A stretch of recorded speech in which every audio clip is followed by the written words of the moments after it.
With more and more talk, with more and more people getting vaccines, there's more and more talk about people having vaccine passports, as they're being called, whether it's the little card you get when you get your vaccines or some other, maybe even digital version of it. But the U.S. government is saying now they're not going to get involved if there are going to be these kinds of passports. Our Alexis Keenan has been following this back and forth. And Alexis, you cover legal issues for us, and I imagine there are definitely some legal aspects to these questions. There are certainly, and these passports around the globe, they're coming in all forms, some of them digital, some of them on paper. But yesterday, at least the White House press secretary, Jen Psaki, she confirmed that the Biden administration does not support a passport system at all, these federally mandated credentialing systems that would track, in theory, whether or not Americans had been vaccinated. And they've come to be known as vaccine passports because of their potential to govern whether Americans have certain liberties, where they can go, what they can participate in. So here's what the press secretary had to say yesterday during a White House press briefing. Well, let me be very clear on this. I know there's been lots of questions. The government is not now, nor will we be supporting a system that requires Americans to carry a credential. There will be no federal vaccinations database and no federal mandate requiring everyone to obtain a single vaccination credential.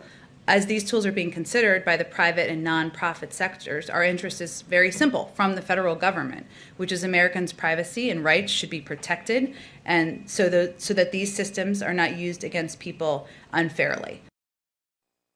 Now, Psaki acknowledged that private parties in the U.S., as well as nonprofit organizations, are still considering these types of credentialing systems, but she made it clear that that federal mandate would be off the table, and she cited privacy concerns.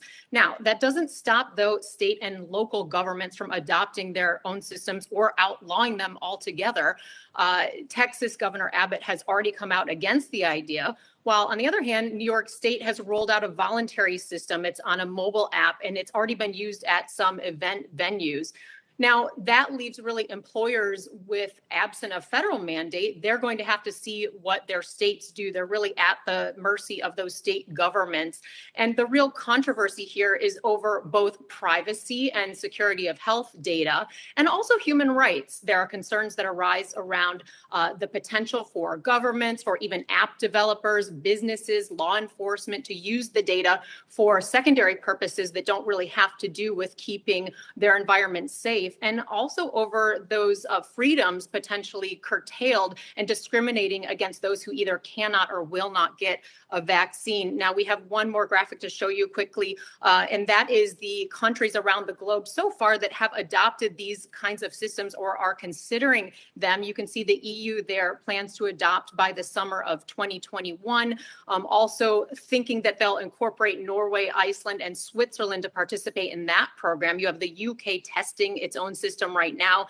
Israel, way ahead of everybody, already has this green pass that is required. And when you talk about curtailing freedoms, you can see there, you need it to go to a hotel, to check into a hotel, to go to a gym, and also to go to a theater. Also, Estonia there, they have plans to adopt by the end of this month. And China has a voluntary system in place that is for international travelers so that their citizens can come and go in and out of the country.